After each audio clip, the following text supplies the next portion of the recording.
Welcome back to Upper Michigan Today, everybody. We are shifting gears from Lakers, burgers, and pizza for just a segment here to talk about the weather and what goes along with it. So, Mandy, here's a fun news drinking game. Oh, sure. Take a drink every time a morning newscaster says warmer winter weather we're experiencing. The winter that wasn't. The winter that wasn't. That's really been the big talk of this whole season. Yeah. I mean, not just here in the Upper Peninsula, but everywhere. And of course, the effects are really felt here in the Upper Peninsula because a lot of businesses, events rely on the snow, they rely on the colder temperatures. But this year's mild winter is not stopping one maple syrup company from producing their craft over in Menominee County. Yeah, that's right, because on Friday, our very own TV6's Tristan Kendrick tells us how the warm temperatures are affecting a family's business. Now, if you missed it, take a look at how Jasper's Sugar Bush is adapting to this warmer winter.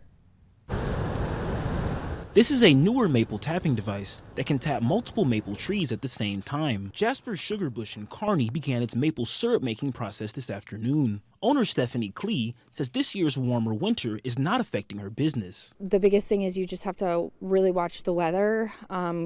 Coming January and February, this business is very weather dependent, so you have to just kind of look at like a 2-week forecast and try to determine whether it's ideal for the sap to be running. Klee says to get the perfect batch of maple syrup, the ideal temperature is 40 degrees during the day and below freezing temperatures at night.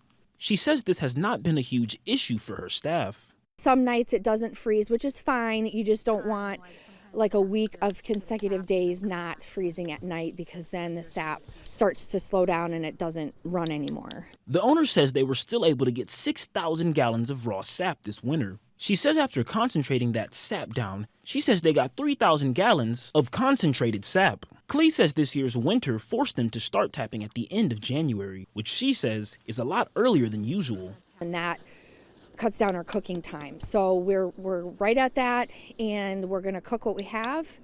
And then the weather is supposed to cool off again, and so we'll have everything that we've collected so far cooked off. Klee says she and her family are just excited to get the first batch finished that they started today. Jasper's Sugar Bush has a gift shop in Kearney. And you can also find its syrup at local grocery stores. Tristan Kendrick, TV6 News, Kearney. I know there are a lot of maple syrup producers here in the Upper Peninsula. It's good to know that they can still get out there, enjoy their hobby, give us something sweet to enjoy on our breakfast in the morning too. Have you ever tapped maple syrup, or do you know anything about the process at all? I do not know too much about that process, and I've never tapped it myself, but I've seen taps. I've seen people tapping into trees and the leftovers of what that looks like, and I think it's real cool. They said they got 6,000 gallons this past winter. That's amazing. I went maple tapping one time. I followed someone for a story about 2 years ago, and it is a slow, painstaking process. How long does it take for one? I can't remember how much they said for 1 gallon of syrup, or how much sap it takes to make 1 gallon of syrup, but I can tell you that after an hour of letting the sap drip into the bucket, we had maybe an inch or so of like half a cup of liquid in the bottom of the bucket. Right. That's why she had so many trees lined out. Really interesting process. Yeah. And so over the weekend, the Michigan Ice Festival had to have some adaptations because of that warmer weather. Some of the climbing had to be canceled because it was unsafe conditions, but Downwind Sports offers ice climbing excursions. So if you missed out on your opportunities over the weekend, you can go out on a guided climb. We're supposed to have some cooler temperatures coming in later on this week. Absolutely. And the UP 200 has been canceled, unfortunately. That is, due to this warm weather. That's one of the events and businesses that is not benefiting from this warm. But they're adapting. Yes, We're Upers are adaptable. Festival of the Sled Dog, that's still happening downtown Marquette this Friday. Absolutely. I'm looking forward to that. Have you ever been? I've never been. To the UP 200?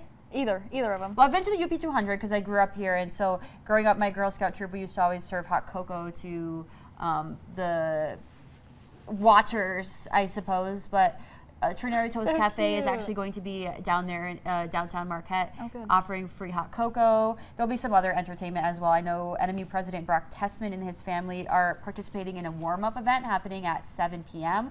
But the Festival of the Sled Dog starts at 6:30. You may want to head down there earlier to get some parking, but of course it's a bit milder. Maybe you might be better off parking a ways and then just walking in. Yeah, it won't be. Might as won't well. be too terrible. I don't know. These scattered snowstorms, I'm hoping, Jennifer says they might, pick up as the week progresses with just a couple inches, but it's better than nothing. Yeah, it's really unfortunate that the UP 200 can't happen, but glad that they're still going forward with the festival to celebrate it. Absolutely. I think it's going to be great.